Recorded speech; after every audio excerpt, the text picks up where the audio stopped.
Welcome, folks, to the State Water Board's Updating Water Rights Data for California webinar. We're going to give folks a couple of minutes to get logged in here to the webinar before we jump into things. So if you could just hold tight, we will begin shortly.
Hello again. So folks who are just joining us, just letting you know, we're giving folks a little bit of time to enter our webinar, and we will get started shortly.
All right, well, welcome everyone to the State Water Board's Updating Water Rights Data for California, or Upward webinar. We're pleased to have you join us today. We have a pretty packed session, and looks like we have critical mass for our attendees, so we'll go ahead and get started. I'm Jessica Bean. I am the Assistant Deputy for Drought and Water Rights Modernization for the board's Division of Water Rights. And I have a great team with me here today that you'll be introduced to shortly, but we wanted to get a sense for who we have in the meeting today so that you all know who's joining us. So I'm gonna launch a quick poll right now, if you wouldn't mind filling it in, just letting us know which one of the organizations you represent. Are you here from a state or federal agency, local government or water district? Maybe you're with a tribe, maybe an individual water right holder or consultant, an NGO or other, and I'll give folks an opportunity to answer that and then show you the answer to that. We also have a second question there, what is your level of awareness or understanding of the Upward project? So before you came into this meeting, are you aware of the project? Do you know what we're doing? And then I will let this go just a little bit longer before ending it, and we'll see who we have in the meeting with us today.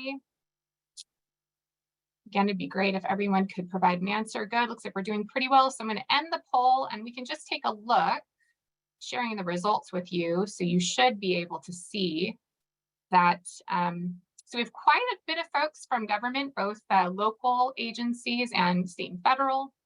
maybe some water districts as well, individual water right holders and consultants. So we've got a nice span of people. That's great.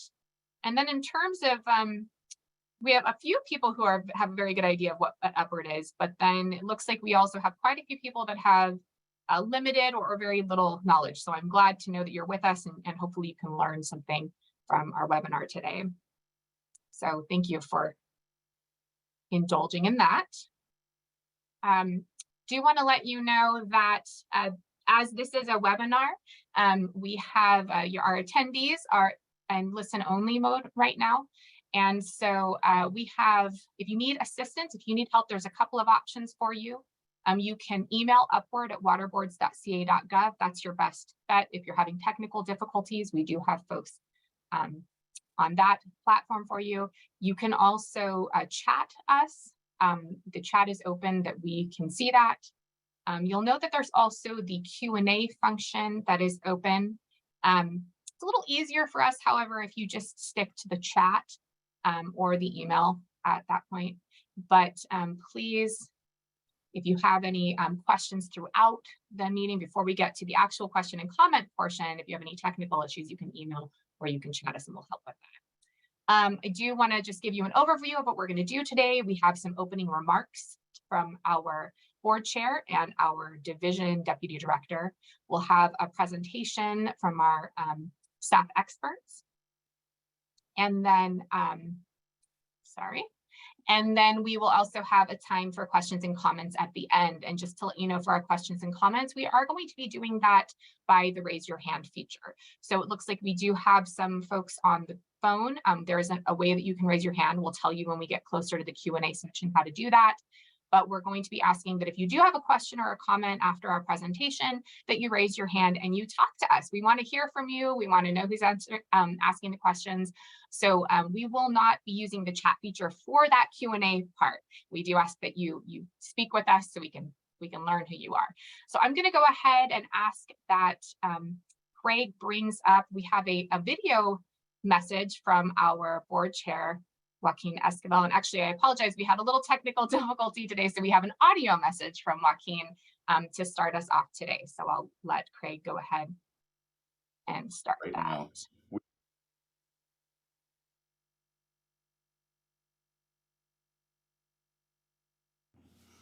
Hey everyone, good morning, Joaquin here. First, just thank you. I know there's a ton of things going on right now. We are certainly coming out from a historic drought, having to respond to flood. There are so many pressures in our daily lives. And so for you to be here, to be so interested here in California's water rights systems, to be attending this workshop on a Friday morning, just thank you. It means a lot because it means, like me, you are just incredibly passionate and interested in how are we going to better administer water rights both for drought and for flood, and ensure that California has a decision-making system here around water rights, how we manage this most precious resource within our state here into the future. So just thanks. It truly means a lot that you are here supporting and importantly contributing to this project. Because what you'll hear today is how best you can contribute to the Upwards project, how best you can help us have a 21st century water system that we can all be very proud of. I apologize as well. I wish I were here live with all of you, but I'm actually out in the past creating a video for you in the future. And actually right now, future me is off at the Echo Water Project here in Sacramento, celebrating what's another historic and generational discussion and there around water quality and how we can better protect the Delta and improving standards for wastewater treatment that let us recycle water and provide important buffers to drought and resiliency to our water systems. So thanks for helping me practice those talking points as well. And here's what I'll do. I'll promise that this will be live. You know, we'll do it in one take. I don't think I have much time anyway, so I'll do my best to still connect with all of you. And importantly, I'll join you here after the event. So I look forward to hearing our own presentation here and your input. And importantly, I look forward to making sure that we connect with you all continually on this project. This whole, kind of split between me being in the past and you all in the future might actually help us think a bit about our water system generally.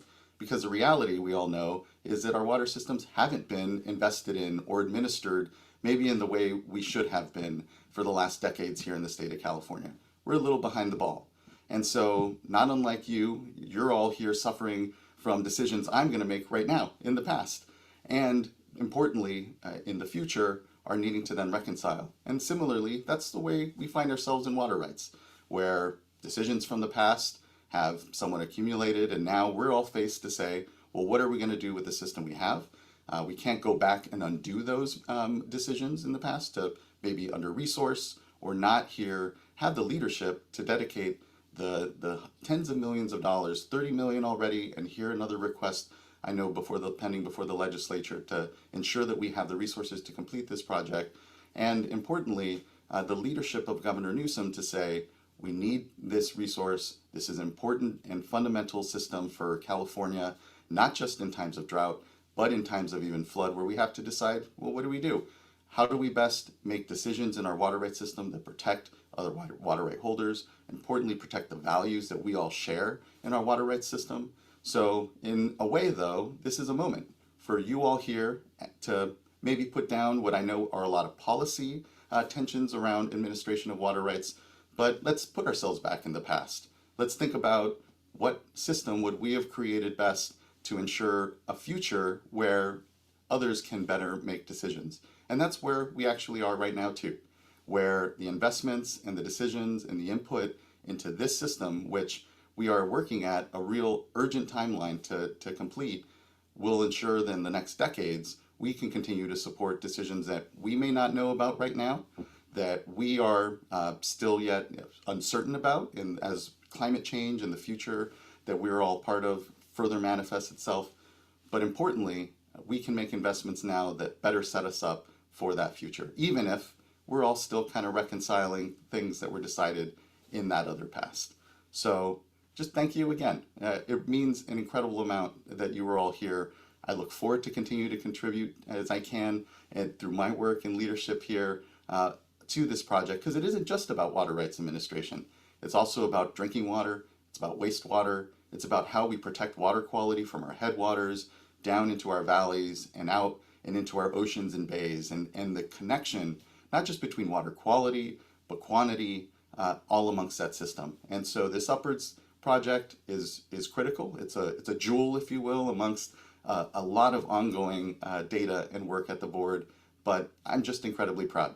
The last 4 years of my chairmanship have continued to be exciting, certainly, whether it's drought that we're encountering, whether it's floods, but it's really these opportunities to make these investments in our systems and on our decision making that I'm just proudest of to be part of. So thanks for being part of that too. Thanks for tolerating this video, and importantly, look forward to connecting with you all here very soon. Take care, and I'll see you soon. Thanks. Great. So we're glad that Joaquin was able to talk to us from the past today. And so I do want to let folks know, because we've had a couple of questions, we are recording the webinar. So if for some reason you cannot attend the entire thing, or if you want to reference back, we will make that available on our website very soon. So next, I would like to invite the Deputy Director of Water Rights to join us to also do some opening remarks and talk to us a little bit about how we got here today with the Upward system. So Eric. Hi, hopefully everyone can hear me. I'm Eric Ekdahl, Deputy Director for the Division of Water Rights. My opening remarks are going to be much shorter. And a huge thanks to Joaquin for recording and volunteering to kind of lead the intro and introduce the topic. I think it shows the level of excitement that board members have, and that at least the division level we also share. I want to thank everyone for listening, and just know that we wouldn't be here if it wasn't for the input participation for many of the people who are on this call. Many years of conversations and just discussions and general brainstorming efforts and taking recommendations, what's needed, what works, what doesn't, has really led us to where we are today. And there will be additional needs as we look for the development of a new data system for managing water rights data in California, for additional public input, additional public comments, and as staff will present on in a couple of minutes, the need for a technical advisory group to play kind of a formal role in the development of the system and kind of looking at needs as this process goes forward. So we're in a great place. We have lots going on, and I think now I'm ready to hand it over to Brent Vanderberg, who's a supervising engineering geologist with the Division of Water Rights. He's the Upward Project Director. And Jeff Parks, he's a senior water resources control engineer, also in the division, and he's the Upward product owner. And so with that, I'll turn it over, and thank you all for listening in. Thank you, Eric. Greetings all. Brent Vanderberg, Project Director for the Upward Project. We're going to start the presentation by just not talking about the ultimate complexities of California water rights. As anybody on the conversation may know, the California water rights system is quite complex. So next slide, please. Thanks.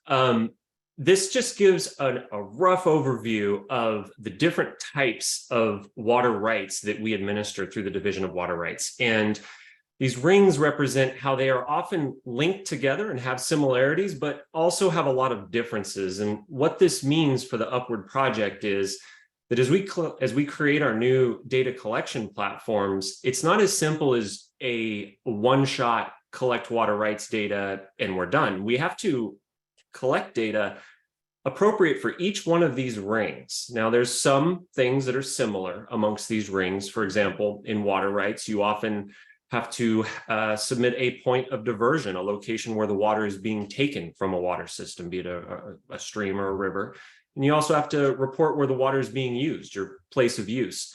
That's pretty common amongst these rings, but there's a lot of differences too. And this is very important for us to address because as we develop this data system, those differences take a lot of work to figure out. And so we'll get into more details about how we're figuring this out. But ultimately, the Upward Project is designed to streamline the data collection processes from these complex water rights aspects. And in the modern world, we refer to this as data collection. Long ago, before IT systems were prevalent, it was the reporting of paper maps, and we'll talk about that in a little bit as well. But this data system that we're developing is primarily to streamline the reporting from a very complex and very old water rights system.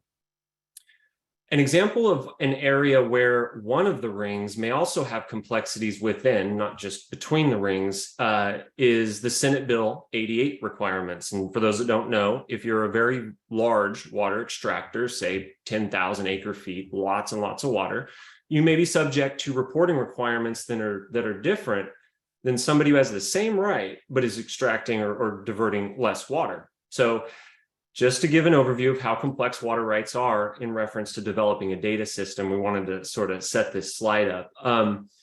Ultimately, Upward is a project that will help us meet the reporters where the reporters are by making the data systems that reporters use to submit information to the state much more easy to understand, easy to submit information, and hopefully a lot faster than currently required to submit information to the division. So with that, I'm going to pass it off to Jeff Parks, who is the product owner for the software platform that we're going to develop. And he's going to go into a little bit more of the specific challenges that our division faces when collecting water rights data. Jeff? Hi, and in case I haven't met any of you before, I've been in division for 18 years now, which is part of why I'm working in this role. So we are a data intensive division, and we have a long data history, ostensibly over 100 years of data that we need to deal with to help us make the decisions that we make. And things have changed very quickly. Our current system, eRIMS, if you've worked in it, we've vastly outgrown it. It's also helpful to know, some of the whys around it. It was built to accommodate when water right fees were created in the early 2000s. So the focus of what our current data system was built for was not necessarily collecting and analyzing and doing the decisions making that we need to do now with the data we have. Additionally, online reporting was added over time. there is not the guidance that we'd like to have involved in the online reporting. The data that we get is not rigorously QA/QC'd for, to control both the quality of our data and the correctness of it. And the documentation in our system itself isn't up to date, which makes it hard to live up to things like Brent was saying, SB 88, new rules and regulations come on board. A great example is that near real-time or real-time water usage reporting. We don't have a system that can adequately collect that for us and make that data useful. Next slide, please.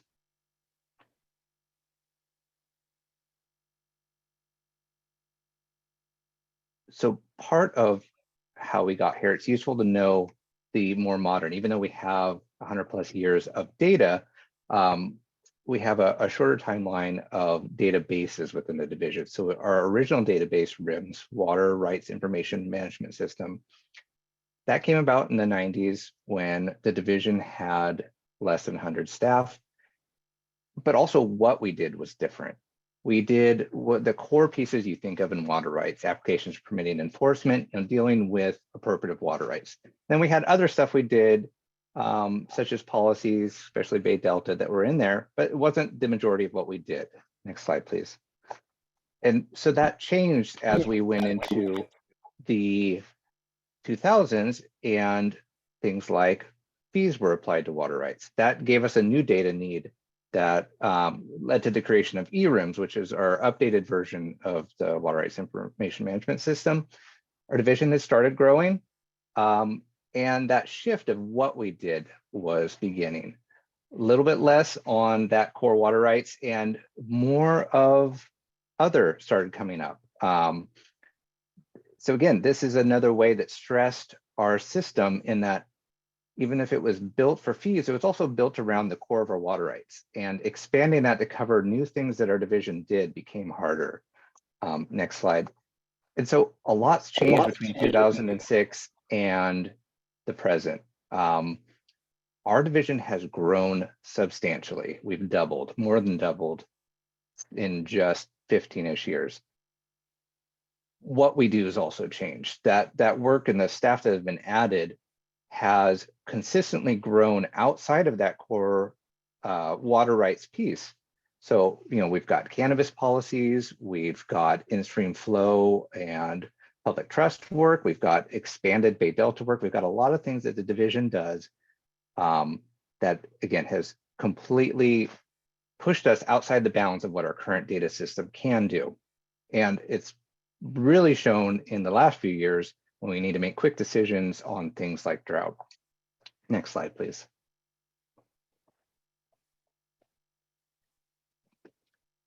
And to put the cherry on top, we have extensive paper records. And if anyone has tried to research any water rights, you know that right now, the only or the main way to do that is to drive to Sacramento and come into our file room. This is some pictures of our file room where we have these giant rotomats that have rotating carousels within there with 14, 16 shelves each full of water right records. And we've got 14 to 16 of those rotomats. And so we've got extensive paper records that is not accessible or equitable for the state as far as accessing our legacy data. So again, this is one of the existing challenges that will show how we're and both how this fed into what we're doing now and why it pressed our data needs.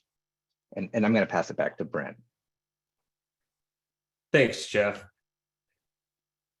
So I want to take a second and just talk about the Upward project at large. And in a few slides, we'll get to some more specific parts of the IT system that we're planning to develop itself. But I want to just give an overview of the larger project at play here. Effectively, at the macro level, at the highest level, oh, I apologize. I'm on the wrong slide. We're going to start with talking about the California water supply strategy. My apologies. This Upward project was initially funded in 2021, and in 2022, the California Water Supply Strategy was released that explicitly mentioned what we're doing here. So we just wanted to take a second and call that out. In the Water Supply Strategy, it says effectively that we need to have accurate and timely data. And I think a lot of us understand that, but the key to that is developing modern data infrastructure. And with the modern data infrastructure allowing us to have more accurate and timely data, that increases our ability to make decisions, timely decisions, for example, when we need to curtail water, when stream flows diminish. So in 2021, when the project was originally funded, we set out to set up not just the IT project, but also the paper digitization aspects of the project, so that we could turn these paper files into digital objects and move those digital objects into the new IT system, and a few other things that I'll talk about shortly. If you're interested in links to this at the end of the presentation, we'll give a shout out to our website where you can actually go link to the California Water Supply Strategy if you want to take a look at it. But nonetheless, the Upward project itself is referred to as updating water rights data for California, as just mentioned earlier. And next slide, please. And what this project sets out to do at a macro level is to provide our water rights reporters with thoughtful guidance while reporting. Originally, early in the project, we referred to this as something like TurboTax, but with maps for water rights, just to give you a modern analogy of what we're aiming at here. Just something where when a reporter is reporting and the reporter puts in information, the system can provide advice and say, hey, you will likely need to report this as well, or maybe one value may not match another value that was reported. Those common things that we all realize in modern technology solutions that the division does not have the ability to provide at the moment.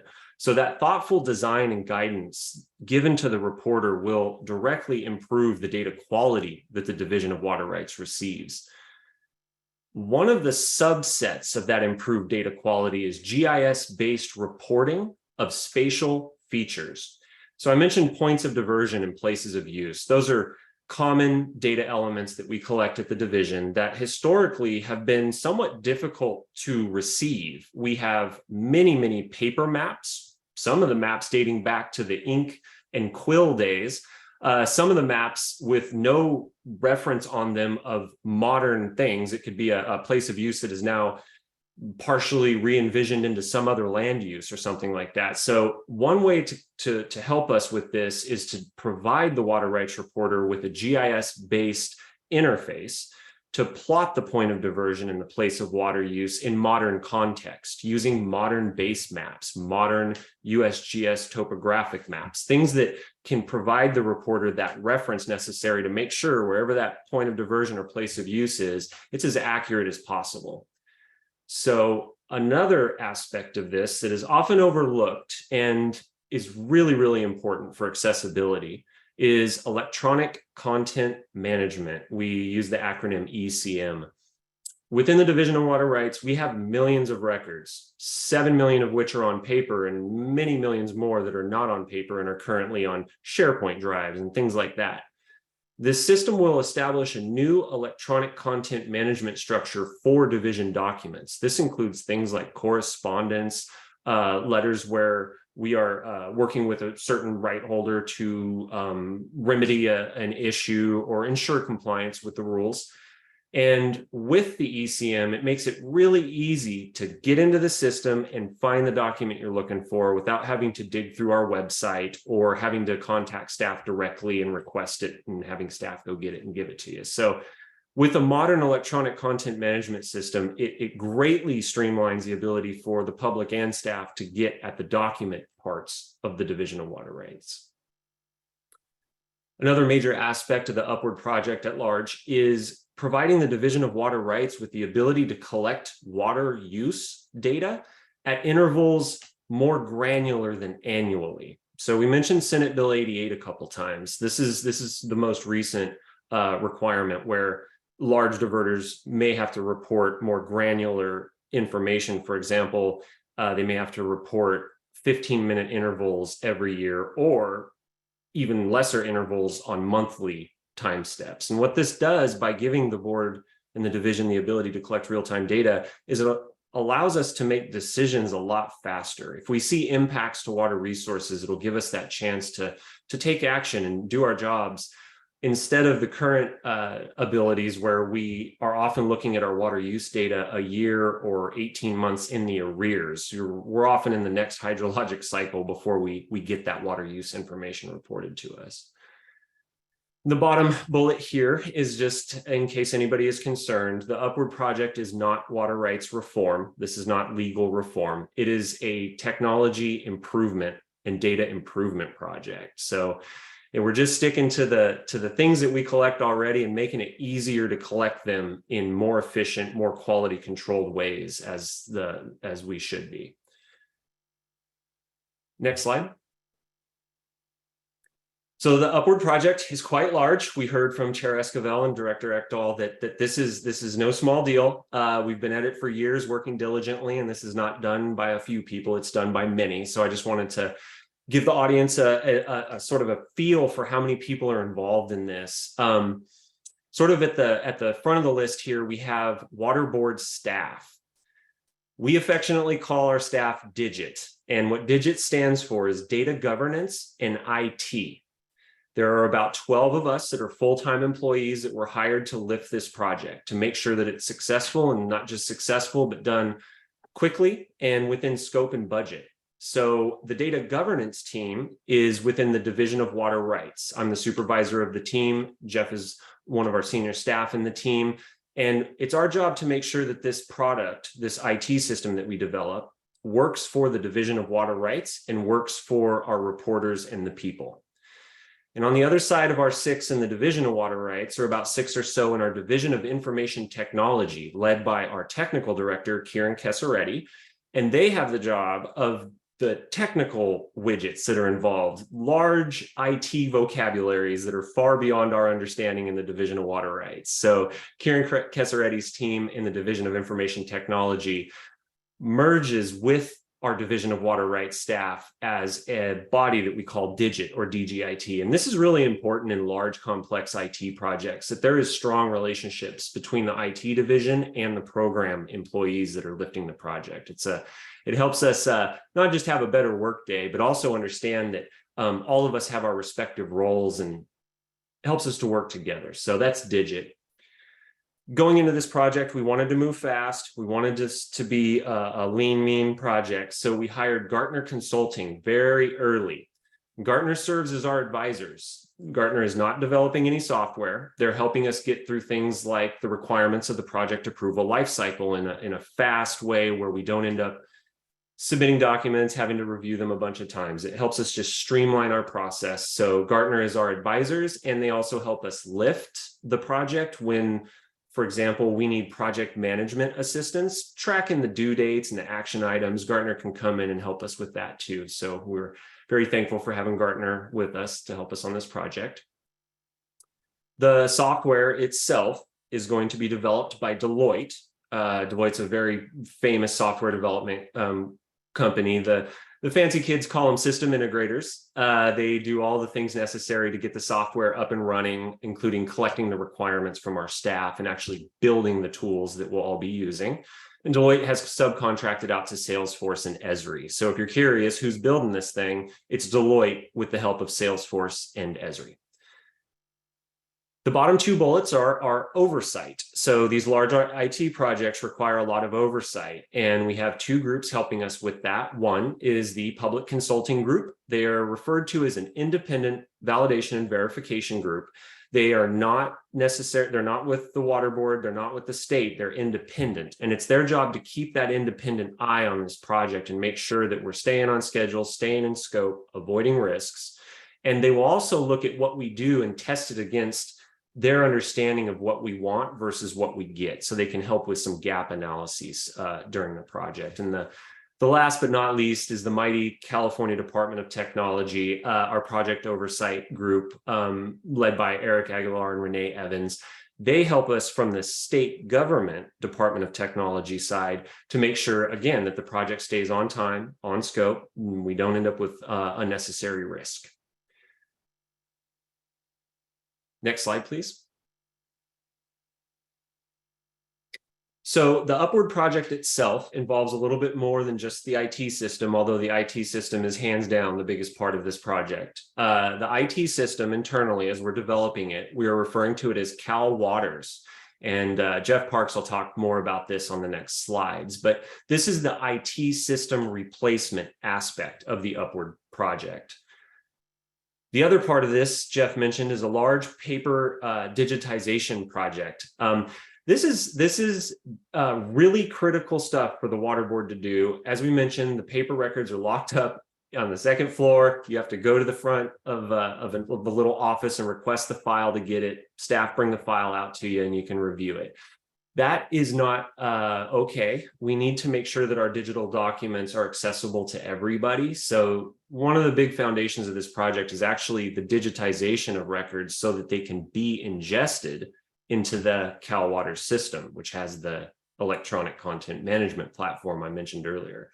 So the paper document digitization project is going to be led by Steven Sevron, who was recently hired to lead this aspect of the project. And it's likely to take a couple of years to complete. We anticipate beginning actually scanning documents to some sort of a digital form beginning in a few months here. So likely to take a couple of years, no small feat indeed.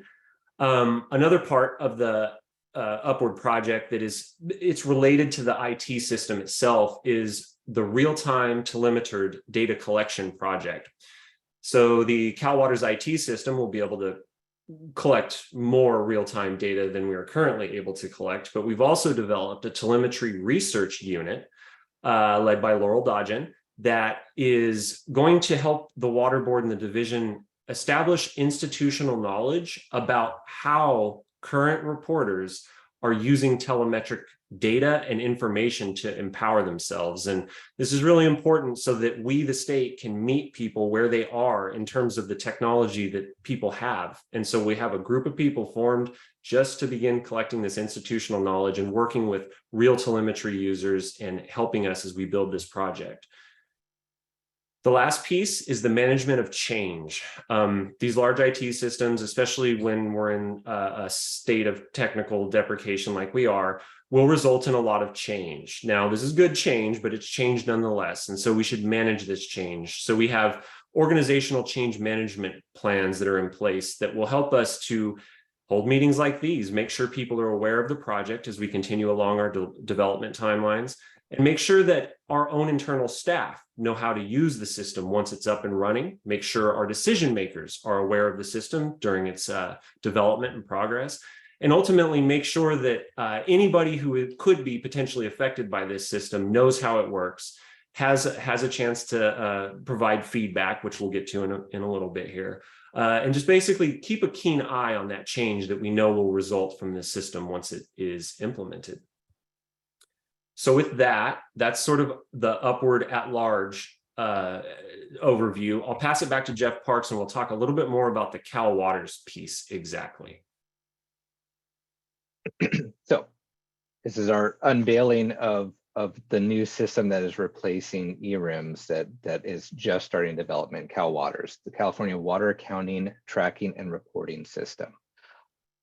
Some of the key pieces of it, the bigger goals, having GIS enabled interface. What does that mean? It means having the ability to plot either embedded within forms or otherwise within the new system, being able to look at a map and being able to put where things are. It seems simple, but it's such a big improvement for us and for the public to be able to have a centralized place to be able to look at things graphically and spatially and convey that back to us. It helps us get away from paper. It helps us know where things are. It speeds up everyone's understanding and enables our data. Brent already talked a lot about ECM, but it's a big piece of this. So once we have all those records, we need it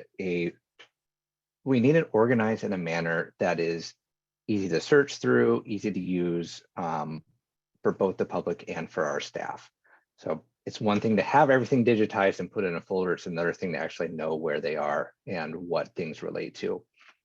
supporting our real-time collection, making sure, again, this isn't just for the public, even though the public reporters, public water right holders, NGOs, everybody needs a great understanding of what's being used where. So do our staff. It's what helps us make timely decisions. So having something centralized so that we can both view, manage quality, and make visualizations, both ourselves and others, of what real-time data usage is, or near real-time. And then a part I'm particularly excited about is workflow dashboards. And what we mean by that is, if you think about logging into most resources that you probably pay bills for, you're able to see what's related to you. You're also able to perhaps look at what else is being used around you. Both staff and public will be able to have dashboards within this new system where you can look at what records are related to you, what comments you've made, notifications directed towards you and whatever your relationship is to the division.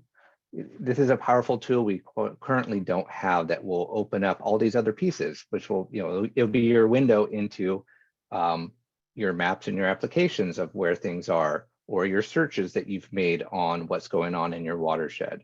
And then that link to the documents and the other real-time data. Next slide, please.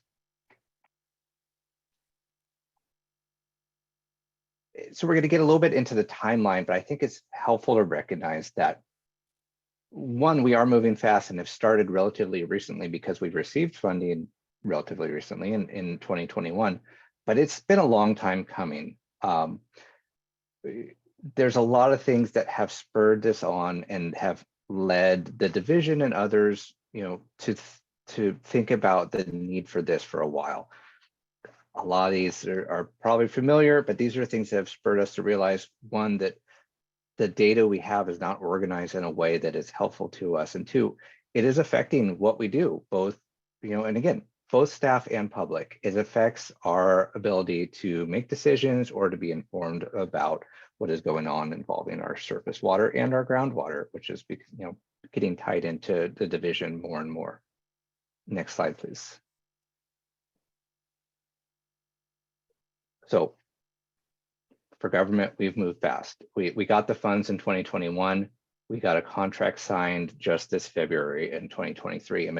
In between that time, we had a challenge-based procurement that led to Deloitte being selected as our system integrator. We've been in discovery already for months now.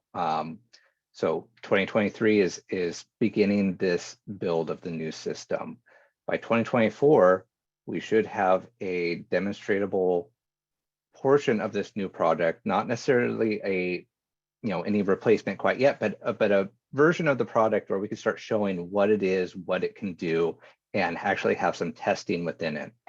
And then in 2025, we plan to make a full switch over to the new Cal Water system. The data within eRIMS will still be available, but the system itself will be appreciated. We're not going to try to maintain two systems at once. We want to switch completely over from one to the other.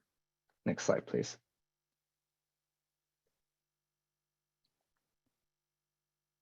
I'll pick it up here. So as Jeff just mentioned, we're in a phase called discovery. And in discovery, we're effectively looking at the detailed requirements of the system. So unfortunately, we don't have anything prepared to show everybody of here's exactly what the system's going to do. But we wanted to give an idea of some of the outcomes that we're expecting from this platform once it goes live. And I mean, the top one is the most obvious: better data. It's a long time coming. We need better data. And some of the functions of the system will include things like that basic front-end quality control, where if you try to put letters into your phone number, it just won't let you, just to give a really basic example. But just to really clean up the data, make the data more relevant to the decisions that not only the board needs to make, but water managers at large. When reporting information to the new system, we're going to make sure that the reporters can get that information back easily. And you could use your imagination a little bit and think about, as reporters begin to put GIS information into the system, why not use that same shapefile or GIS information for your own water management decisions? So hopefully the better data results in not just better decisions, but also improved planning tools for everybody, for the Division of Water Rights, for the public, for the reporters themselves. So these top 3 items are very, very related. The better the data, the better the decisions, and the more functions we can provide to both staff and the public, the better planning and management of water at large can be established. The 4th one here is really, really important: easier access for everyone. It is not fair that you have to travel to Sacramento to see some of the water rights records. This is an equity issue, and we want to help get anybody who wants water rights information, that information as fast as possible without cost, without having to spend money on travel or having to burden oneself with the time it takes to actually get those records. So that's really important to us. Foundational to the project is improving accessibility and data equity, making sure that everybody gets the data that we collect. There's another aspect of this that is probably most beneficial to consultants and sort of private sector entities. If you can report your water rights information a lot faster and smoother, and the system saves information for you so that the next time you report, you don't have to re-enter redundant things, that should be a cost savings for our consultants, for example, that report for many different right holders at once. Not just making it easier for the individual to report, but also helping the industry around the reporting of California rights do a more lean, mean job and get it done faster. Similarly, the improvements to the system should improve our own staff abilities to do work, also reducing cost in a way by giving us the ability for, say, 250 staff today to perform the work of 300 staff without hiring 50 more staff. So making the division itself a little leaner, meaner, faster, stronger. Ultimately, comprehensive water rights data, high quality data, is going to be able to help innovate local solutions. This is the water managers, the water districts, the individual water users. If these managers have access to high quality water rights data, new solutions can be developed that we frankly can't imagine right now. We have to get the data ready in high quality and provide it to the public in order for these solutions to be established. And I'm just thinking about this modern world of the Internet of Things and all these modern technologies we have. These technologies feed on data. So the higher quality data we can provide these technologies, the better the technologies can help us. Next slide, please. So as I mentioned, we are in the discovery phase. We will have much more information in the next couple of years coming up. So we want to make sure that everybody has some form of understanding of how to engage with the project. One way to engage is going to be through what is called, at the moment at least, the Upward Advisory Group. And we're going to provide more details this summer. This will be a group that you will likely need to apply to. The group will be the stakeholder engagement arm of this project. And there's a lot more details to come, but we're hoping to hold meetings at least every 6 months, if not more frequently, just to make sure that people are advised on what is happening in the project and have a chance to provide feedback. And these advisory group sessions will be made public. This isn't going to be a behind closed doors thing. We just aren't sure about how the details will work, but we'll get more details out this summer.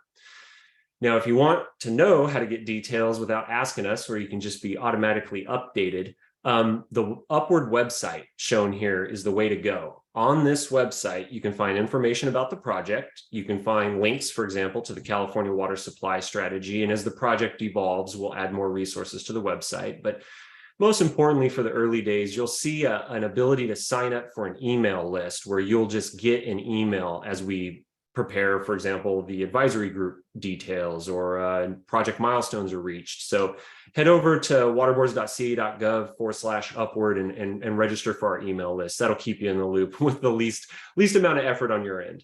And lastly, if you do have comments or questions about this project, always you can email upward@waterboards.ca.gov, and our staff are watching the inboxes. We'll get back to you shortly and hopefully be able to answer any questions.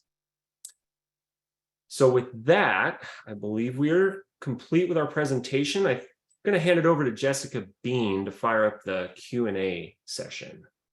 Thanks, Brent, and thanks, Jeff. That was a great presentation. Lots of wonderful information. So yeah, we're going to go ahead and move on to questions and comments. So as I mentioned early on, please go ahead and raise your hand. We want to hear from you with your questions. If you are calling in by phone, you have an option to raise your hand as well. You can use *9 and that will raise and lower your hand. And then if you do have a question, you can do *6 to unmute when we do that. But it looks like David Anderson has a question. And so David, I'm going to allow you to talk. So if you want to unmute, you can ask your question. Sorry, I didn't have a question. I don't see any, I didn't press anything. Sorry. Oh, no worries. Not a problem.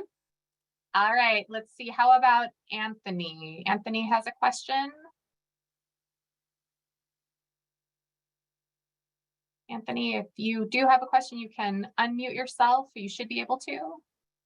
Navicero, last name? Sorry, I don't have a question. Oh, okay, no worries. We'll just keep going.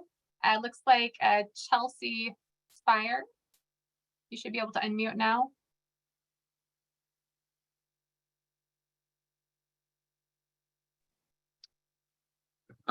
That's funny. That's my.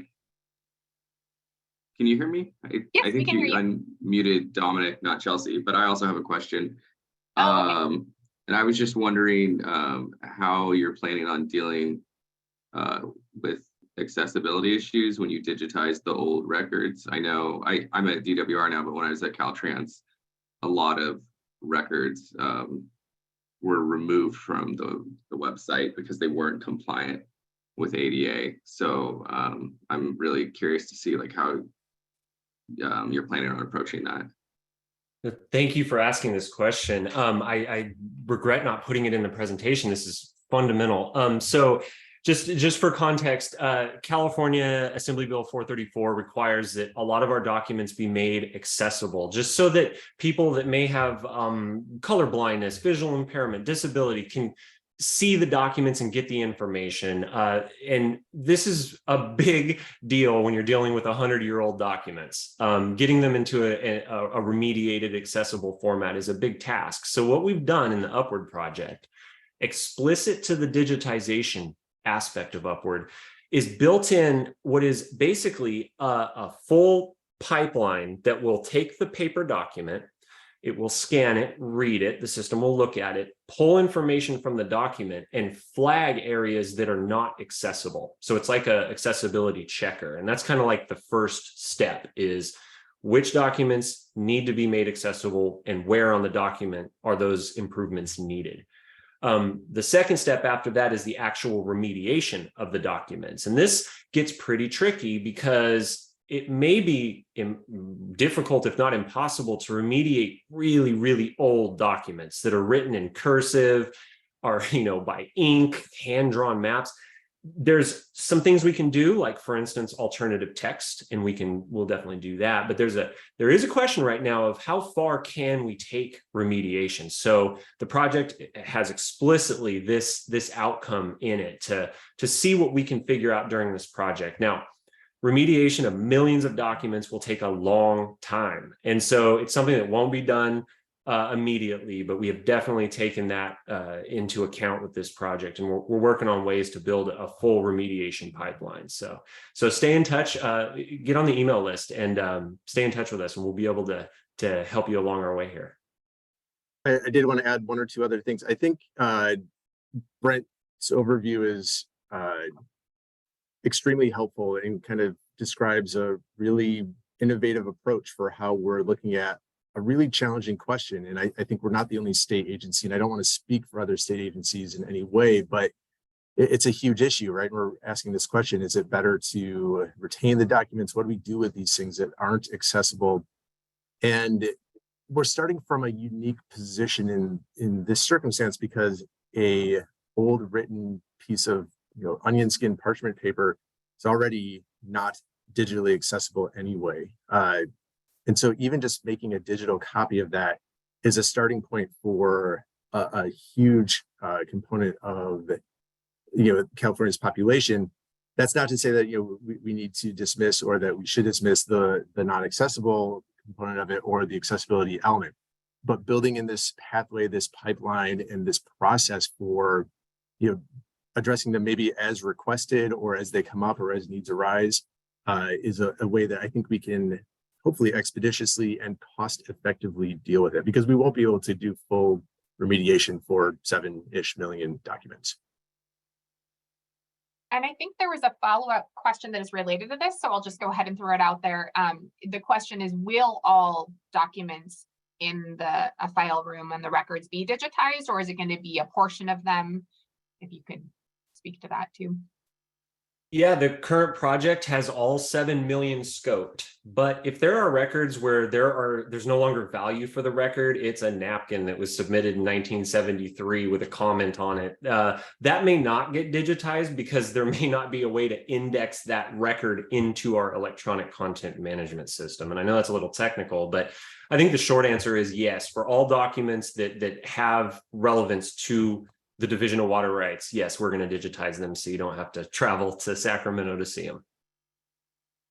Great, thanks both of you for the answers on that. Looks like we have a question from Robert Clark. Robert, you should be able to unmute. You guys hear me now? Yep, we can. With all this effort, is this information that is currently put into our water rights annual reports, that same information is now being asked of our annual reports in this new drought management software that the state agencies are requiring? Are you guys working with other state agencies with all this effort and going to share that information? Or are you going to continue to burden the water districts with, I just say, multiple requests for the same information from the person that sits down the hall from you? It's just taxing our staff to keep giving you the same information, not just once a year now. We're being asked to do this monthly. And we have to add headcount to do this. This is, you're spending a lot of state money to do something that's going to automate this. Are you going to share this data? Yeah, Mr. Clark, spot on. In fact, the statement you just made, we've heard from many, and we're well aware. We are placing an undue burden on the reporters, on the water districts, and that is one of the foundations of this project, is making sure that data are accessible, and that's to water districts, that's to the public. So yeah, I just want to underline that I not only hear you, that what you're saying is one of the goals of this project is to reduce that burden on the reporter. Additionally, modernization is a common topic right now for state government. So we have varying levels of technology in all the different agencies and departments. Part of what we're trying to set up within this new platform is the ability not only to be expandable, but to make sure that we innately know how and when other agencies have the a similar platform able to ingest the things we have, that we can do that platform to platform data sharing that you're asking. I can't guarantee that it's going to happen day one, but assuming that the whole state is working on this modernization and those platforms are similarly within the modern data realm, that is exactly what we're trying to both achieve and avoid the issues that you're talking about. Any help would be great. Thanks. Thank you. Let's see. So we have Todd Bryan up next. Todd, you should be able to unmute. Fantastic. Here I am. Thanks for the presentation. Very excited to hear about this. I'm a professional software engineer as well as a water operator for a small mutual water company. I'm just curious how user testing will be incorporated into the development process, as well as ongoing improvements after final delivery. So user acceptance testing is built in. So to get technical for just a second, we are doing a hybrid agile build. And so innate in that is iterative user acceptance testing. We haven't decided on the in and outs of how to bring a larger group outside a division into that user acceptance testing yet, but it is something that should be discussed with that user advisory group. Additionally, our current system was a custom build and was very hard to add on to. Not that, not trying to not custom builds, but that was an aspect of our current build that made things tough.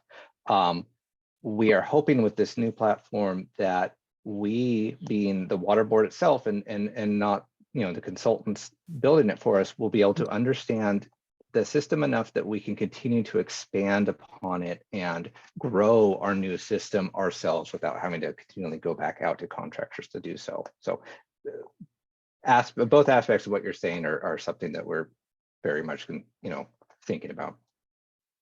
Thanks, Jeff. I see an opportunity for a technical comment. I just have to take it. I'm a technical. So just for background, for those that may be from the software side of things, this is an agile build, as Jeff was mentioning. So we'll be doing user acceptance testing, sort of in the classic way where the developer builds a piece of the system, and then our staff have a script that we come in and test what the developers built. And if it doesn't work right, we submit a bug or an issue in the very sort of classic agile way. We're using Azure DevOps to manage the build itself. We're doing classic regression testing. After you do a number of sprints, you will test them all in continuity. And then we also will have backlogs. Of course, like most agile builds, if something doesn't make it into a sprint, but it's still a desired function, it'll go into a backlog. And once we're through a certain iteration of development, we can assess that backlog and attempt to get those functions into the system.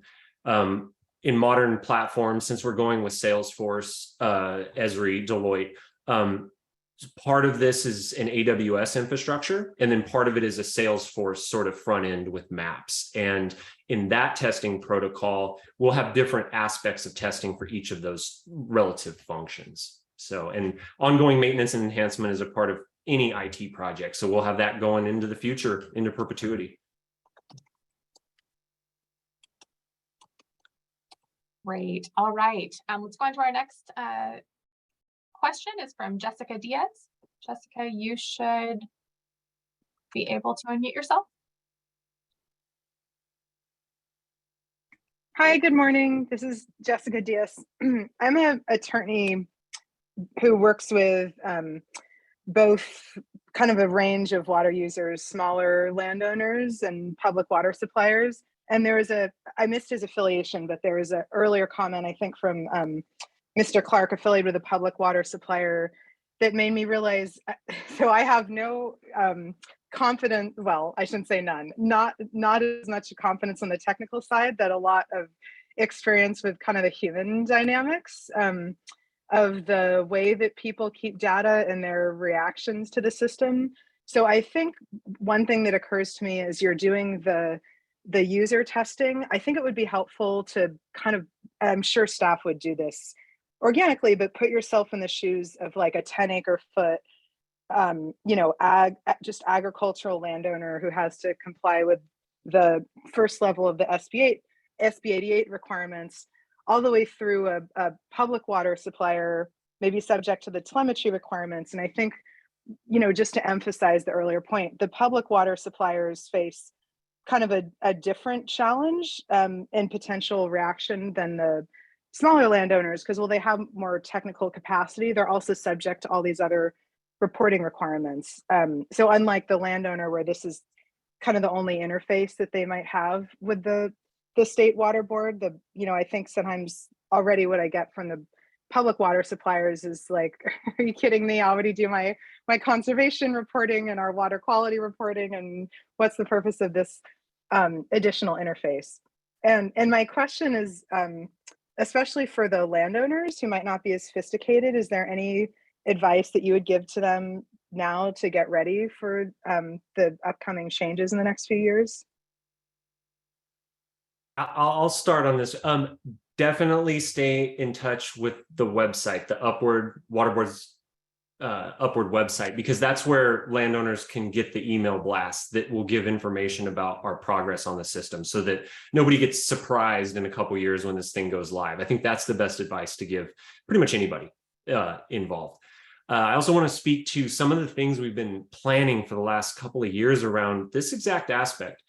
Gartner Consulting was really good about describing a tactic called personas, and it's toward what you're saying. When you develop software, it's not just for one or two relative understandings of what needs to be reported to the state. There's high technicals, there's people that are not technical at all. So we've developed a series of personas to make sure that as we're developing requirements for the system, we're capturing that broad spectrum of understanding at the local level. So I think that our pre-work will help out a little. And Jeff, I don't know if you had more on this.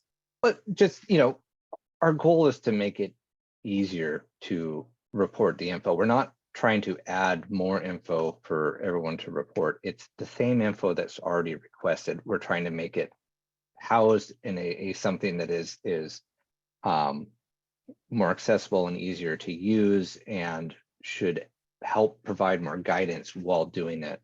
And I mean that both for the individuals and for agents or consultants that are helping people as well. We're looking at multiple different ways. We've heard pain points over the past of not only individuals that may not even be comfortable getting online to submit things, all the way to agents who have to report for hundreds of water rights at a time and having to go through individually water right by water right and put in that information over and over again. So we're looking at a lot of those aspects, and it's I can't say that we have all the solutions yet, but we're in what's called discovery, where we're still working through all those things and then looking at what the best way to solve them are. And we're trying as best as we can to do what you said and put ourselves in the shoes of a variety of people that have to interact with us, and take that into account when looking at our system. That's again part of why we're looking at the user advisor group, and why just in our internal process, why we make the use of consultants to try to make sure we're seeing the things that they're highlighting things that we maybe have walls around. No, I'll just add briefly to the idea of duplicity reporting with specifically water suppliers. We have been and will continue to be coordinating with our Division of Drinking Water on this. We're not doing it in a silo, and we have heard about the issues and burdens with multiple reporting. So we are going to do what we can to get this duplicity issue resolved. I'd also like to go ahead and jump in, because there is another question that is somewhat related to this about this idea of changing requirements or impacting fees.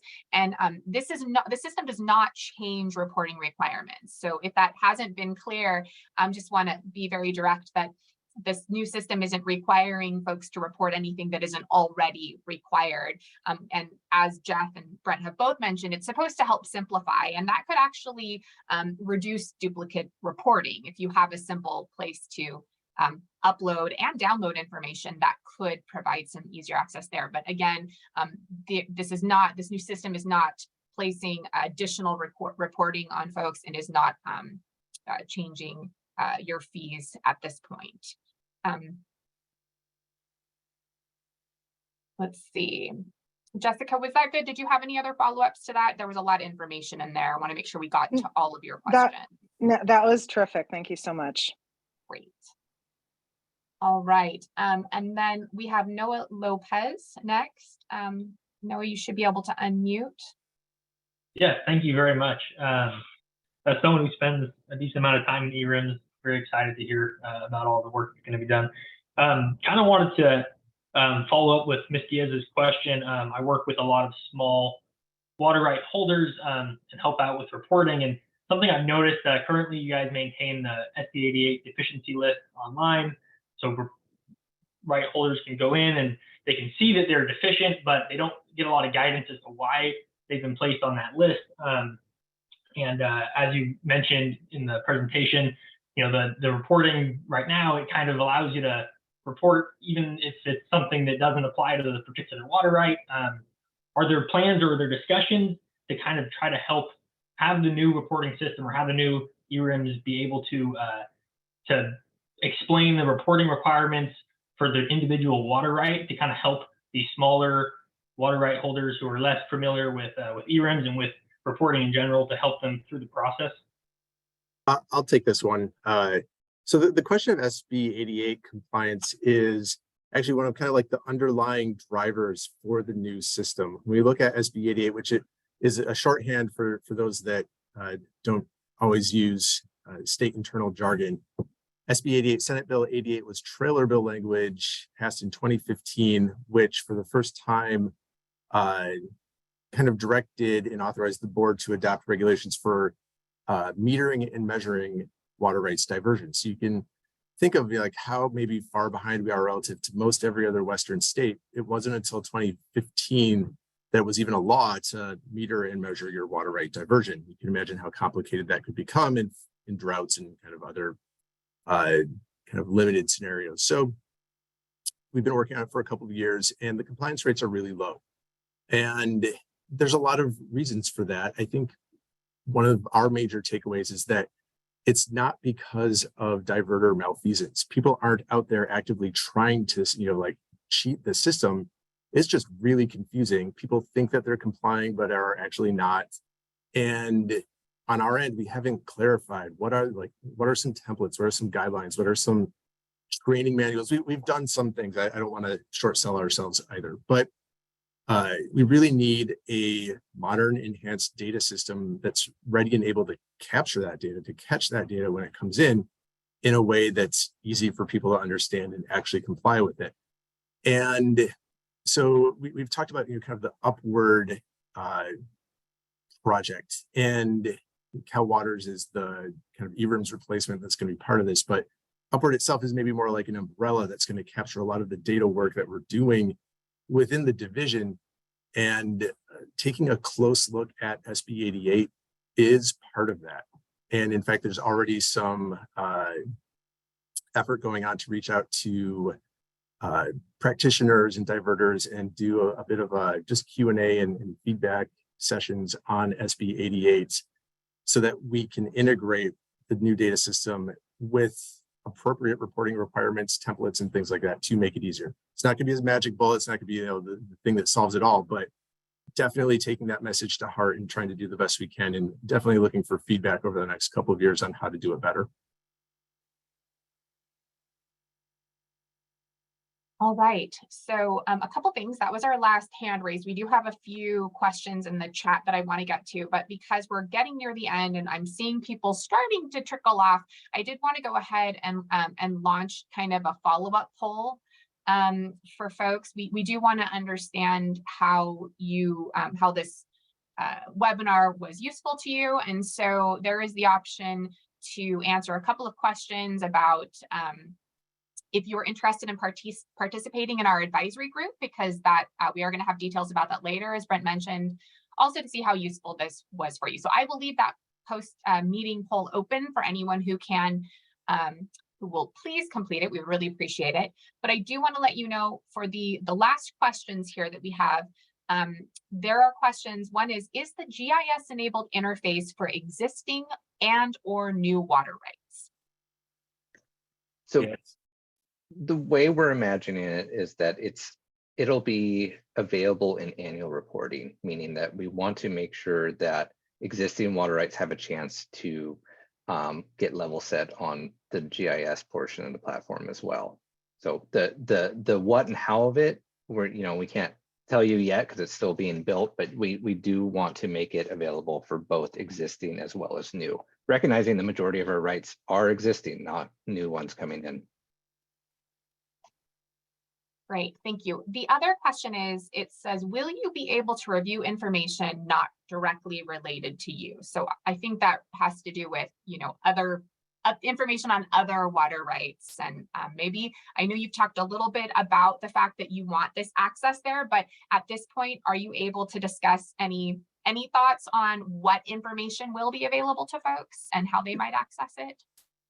So, we already have our open data platform, but we want to enhance, and we also have, a public side of ERIMS where information is available. We're not looking to narrow that in any way. We want to expand it. When I was talking about dashboards, I might have, I saw that question pop up when I said you'll be able to see info related to you. We also are imagining a dashboard accessible for people that don't have a water right but are interested in a watershed or what else is going around them, or for people that do have a water right, seeing what else is going on around them. So it is not meant to imply that you only will be able to see what's around you. The new system is supposed to enable a better way of using the data, the public data we already have, and being able to both visualize it and search through it and explore. So it's meant to enhance all of our publicly available data. Thanks, Jeff. We do have another hand raised. Harvey Ross, you should be allowed to talk now. Okay, thanks. I also put my question in on the question and answer. I think I'm just suggesting that I've looked at CWIX and ERIMS and some of the other databases at the Water Board over a number of years for both the Department of Water Resources and for private interests. I'm suggesting making a robust glossary of terms, including definitions of all metrics that can be used in any data reporting, and data field definitions across legacy databases and how those map in the transition to upward components upfront now. Provide that glossary of terms and those definitions, those metrics upfront for public input. So that's my main input there. That's really helpful. We'll make a point of that. And I think that really leans on the idea that as we move forward with the advisory group that we're envisioning, these are some of the very useful pieces that I think will be wonderful to share as well. So we'll make note of that idea. Thank you so much. Okay, and then my last question was more about the citizen science groups and other interested citizens I see in my local watershed. They would be interested in actually reporting stream flows and even diversion flows in a meaningful way into a system. So if they see diversions or flows that are significant or important to them in their watershed function management, that they would like to be able to somehow meaningfully provide that data to the water board. Yeah, Brent or Jeff, do either of you want to talk about that idea of, that's external data that isn't necessarily directly related to what we collect? Can you speak to that? Anyway, that's all I say right now. Thank you. Yeah, go ahead. Yeah, I mean, it's hard because our intent is not to be the data warehouse for other agencies' data.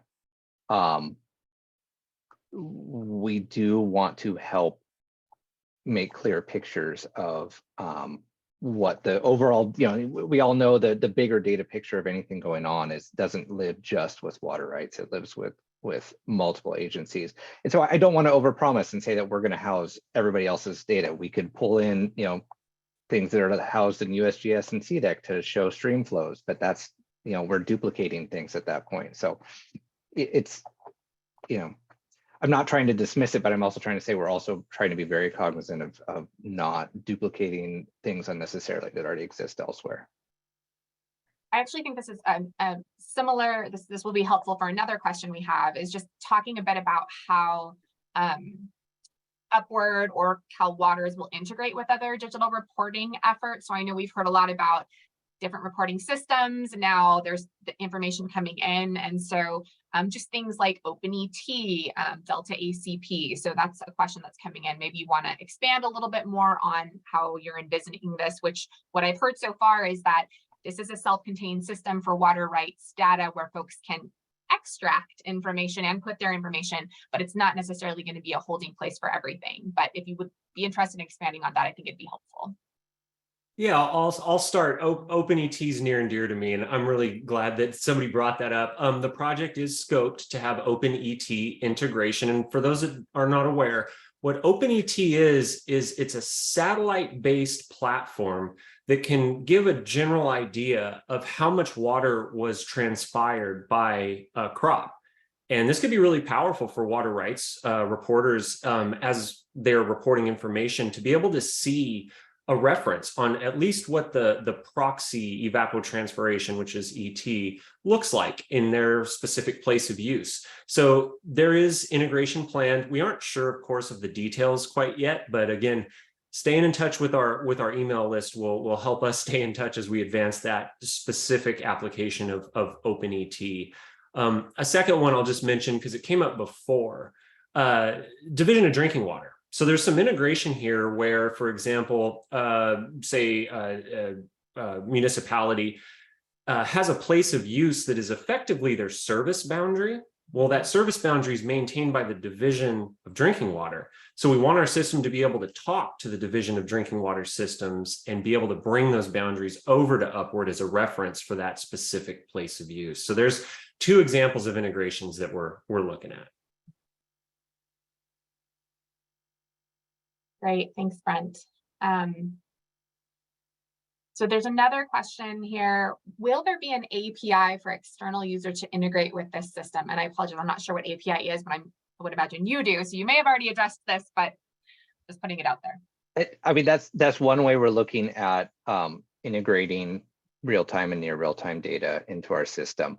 I can't promise that we're going to have open APIs for anyone to connect to at will, but that is a part of how we want to try to connect our system to other agencies' system, for instance, and we'll look at if there's ways to connect that to non-state systems as well.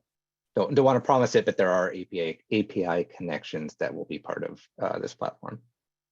Jeff, from my knowledge, could you tell us what API stands for? Go for it, Brent. Yeah, I'll jump in. So API stands for Application Programming Interface, and it's basically how one computer can talk to another computer. And this gets really powerful if you're a programmer and you want to search a massive data archive and pull back just specific pieces of information without going to a user interface where you have to click on drop downs and enter search terms. You can just code it up and have the computer do it to the other computer. And so, yeah, as Jeff mentioned, it is a goal of at least of mine that, yes, we have API connectivity in this system because it's 2023 and you really should. So, yeah. Great. So I have one last question here that it says, do other states have a similar data management system and have you benchmarked?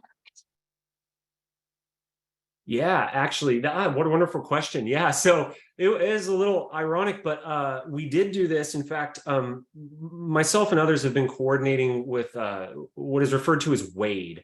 You can think of WADE as a Western United States sort of data coordinator, water data coordinator. And that gave us access to talk with some of the other states in the United States about their water rights platforms. We've had meetings and such. And what I found was most states have pretty deprecated technology, that we were not alone. Like many states are struggling with some of the same issues that we're attempting to resolve with this project. So yes, we actually did look around. We didn't see any things that were like, that is exactly what we need, but we were able to borrow some advice from some of the other states, just as they have done modernizations on their systems and just gave us advice of like, be careful here because we ended up using a lot of money or things like that. So looked around, didn't see a perfect option, but definitely looked around. All right, well, that seems to be the end of our questions and our hands raised. So I think, and we're getting near the end, so our timing is really good right now. Again, I want to thank everyone for participating. If you haven't had a chance to answer the poll, it is still open, so I'd encourage you to let us know your feelings on the webinar and if you'd like to participate in our advisory group later. Thank you so much to our expert panel and presenters today and everyone for taking the time here. And we will have additional information coming forward in the future. Please check out our website, sign up for our email list if you would like to be notified when the recording of this webinar and our slides are available on our website. And have a fantastic weekend, everyone. Bye-bye.